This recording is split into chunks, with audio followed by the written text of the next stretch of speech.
going on, everyone? So, D'Angelo Russell is more likely than not going to end up traded, going to end up gone. Dejounte Murray seems to be the most likely candidate, but time will tell. We'll see if the Lakers actually get that deal done. Regardless, the Lakers have other options. They're exploring other things. There was a report that came out that the Lakers are even taking the package in which they were trying to shop to Atlanta for Dejounte Murray and kind of shopping that around and kind of seeing like what's out there, what's available. Also, I think it's also to add a little bit of pressure on Atlanta, right? Like, hey, if we find something, we're going to take it. So let's get this deal done sooner rather than later. The Lakers, based on the reports, have to find a third team for D'Angelo Russell. So expect him gone. But the thing is like, look, the Lakers need more than just a Dejounte Murray trade. Now, maybe that comes in part of the three-team deal. Maybe you get, Dejounte Murray and another piece or two from Atlanta. Or, if D'Lo goes to a third team, maybe, you're getting some other pieces from that team, right? Maybe you're getting like a Tyus Jones and a Daniel Gafford, or you're getting a Miles Bridges and a like Nick Richards, right? Whatever, right? Hopefully the Lakers are getting more than just Dejounte Murray. But another big thing and another big piece and another real question is Rui Hachimura. Now, I love Rui. Seriously. I mean, who doesn't? Come on. If you're a Laker fan, you're enamored and just love Rui. He's excellent. He's so fun to watch when he's on and he's doing his thing. He was huge for us in the playoffs last year. He's still extremely young at 25 years old. There's plenty of room, plenty of upside, plenty of growth. Problem is that he's never going to have a role with this current roster, and he's kind of redundant because of this current roster, because as long as LeBron James is on this team, Rui's never going to have the real opportunity. Problem is, Rui Hachimura is a 4. He can't play the 3. The Lakers have tried countless times. They've done it several times this year.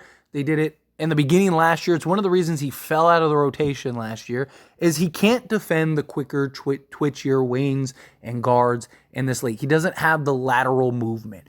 But at the power forward position, he is a great mismatch. He's able to just get on the block, basically expose whoever the defender is. He has the strength and physicality to just basically explode through the defender. That mid-range is absolute butter. He's up there in like the 80 percentile or 75 percentile as far as like mid-range players go. He is an incredible talent, and I fully believe has the potential, if in the right role and given the proper opportunity, could easily be a 20-point plus a game scorer. I wouldn't even be surprised if he was able to give you 25 a game. I mean, he's averaging 11 points this season in basically an inconsistent role that is in and out of the rotation, in and out of the lineup, constantly injured, has no real like role in like where he's going to be, what is he going to do this season. The utilization drives me crazy with Rui Hachimura. Again, he's such a mismatch on the block and in the mid-range, and 90% of the time he's just standing in the corner as a spot-up three-point shooter. It's just like, dude, can we just get him and run some plays? I'm not saying you have to give him the ball and feed him the ball like he's your number one option, but can we get like a handful of plays a game when he's in there where you're just dumping the ball down to him on the block and just allowing him to go to work? I really think if he is in a proper role in a proper system and somebody that sees the potential of Rui Hachimura, I think he could thrive. He's averaging, again, 11 points per game, 4 rebounds, 1.1 assists, basically a steal. We'll round it up. It's 0.8, and then half a block a game in a very limited role. He's shooting 53.5% from 2-point range and 37.2% from 3-point range. He's able to do that, again, in 23 minutes a game in a very just awkward fit and spot. You're telling me that guy can't, in a real proper role, if he was getting 18 shots a game, 17 shots a game, couldn't give you 25 a game, 23 a game? He's averaging 8.8 attempts right now, and he's giving you 11 points. So let's say you double that. That would be 16, let's call it 17 shots a game. You're talking 22 points he'd be averaging. So, yes, absolutely he could be that. But to me, he's a guy that, because of the redundancies, because of just the fit and lack of utilization, the Lakers need to trade him. It would suck to see him go, but you're paying him, $17.5 million a year to basically just sit on the bench and play more times than not, like 11 to 15 minutes a game, and just have some inconsistencies. And you just have bigger needs and just fit issues that you need to resolve, right? Can you turn Rui into a center, like a quality center, right? Even if it's just in a backup role, can you turn him into some type of legit 3-and-D type wing, right? Because the Lakers have plenty of wings, but they're all one-dimensional, right? They're all basically just defensive guys or guys that can shoot, like a Taurean Prince who could just shoot, but he's not a great defender. Kind of hold his own a little bit, but he's better off at the 2 rather than like the 3 or the 4. Where like outside of that, you're talking a Jared Vanderbilt, who basically is a liability on the offensive side. I know he's been better recently as far as the offense goes, but he's not a guy that you can rely on heavily on the offensive end. It's just his defense is just so incredible, and he covers so much ground. Same thing with Cam Reddish. Cam Reddish, again, he's been better, but still, there's a lot of questions with that. Can you go get a Dorian Finney-Smith? Can you go get a Miles Bridges? Can you go get Royce O'Neal? Can you get several pieces, right? Could you turn Rui Hachimura and maybe a couple seconds or something into like 2 players?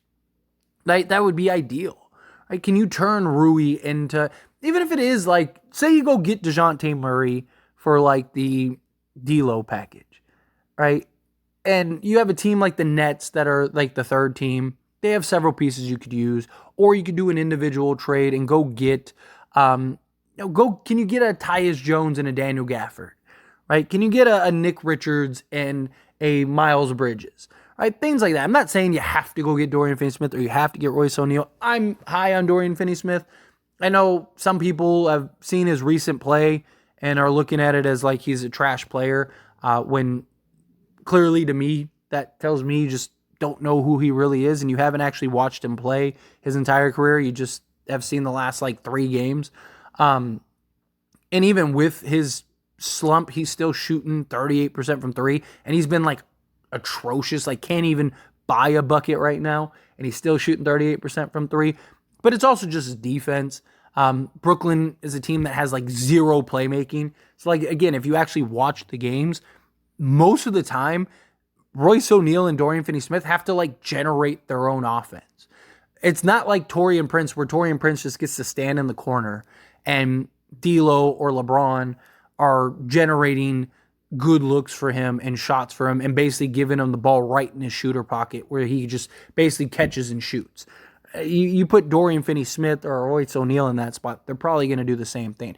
But my point is like, can you turn Rui into a bigger fit, somebody that isn't kind of a redundancy, somebody that can kind of fit in that? And I mean, you'd still have Christian Wood, right? And I think that would give Christian Wood more opportunity, give Christian Wood more minutes, especially if you get another center. So for argument's sake, right, let's say, you do the Dejounte Murray trade, right? And let's say you turn Rui into Dorian Finney-Smith and Royce O'Neal. You could have let's remove Dorian Finney-Smith and Royce O'Neal. Let's say, because we could use like a backup. Let's say it's like Nick Richards and Miles Bridges. There you go. All right, let's do something like that.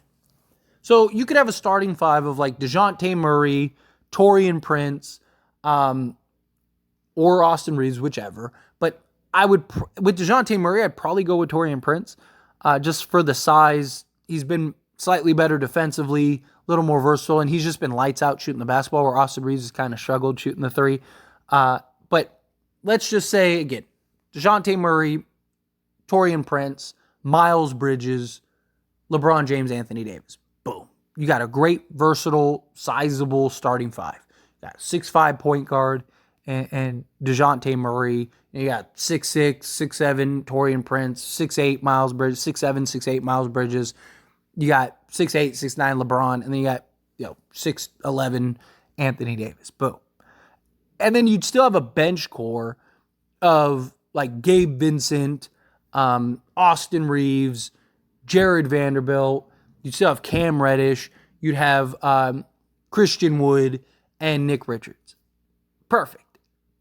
And that's not counting if you're able to keep a Max Christie, things like you're deep, you're talented, you're versatile. And I just think all those pieces just fit so much better. Christian Wood, I think, could come in and play the role that they need and kind of fill the void of losing Rui. I mean, temporarily, we'll see what happens after this year. Does he stick around with the Lakers or does he go elsewhere? But I also think if Christian Wood stepped into a bigger role and he got consistent 20 minutes a game rather than 11 minutes a game, I think he would probably stick around. But I just look at it and go, man, I love Rui. I love what he does for this team. When he's on, he is on, right? And he is just so fun to watch. He's so loved by Lakers Nation, but it's just, he's a piece that I look at and go, he has value. Teams would be interested in. He's a guy that is proven in the playoffs. He steps up every time he's in the playoffs, and it's not even just for us. It wasn't even just last year. He did it for the Wizards too. And I just think, somebody is going to look at him, see the value. Part of me wants him traded so he gets the opportunity and so he can thrive and he can be somebody at some point, at some stage of his career, rather than just kind of LeBron's playing another 5 years and now we just basically have to give Rui a new contract to let him walk. Right? That's my concerns. I'd rather see the Lakers turn him into a more sensible asset that can help now and maybe even a little bit for the future. But time will tell. Regardless, however you feel, whatever your thoughts are, I'd love to hear it. So I pass the question on you. Let me know down in the comments below. What do you think? Do you think that they need to trade Rui? Do you think, no, you got to keep Rui at all costs?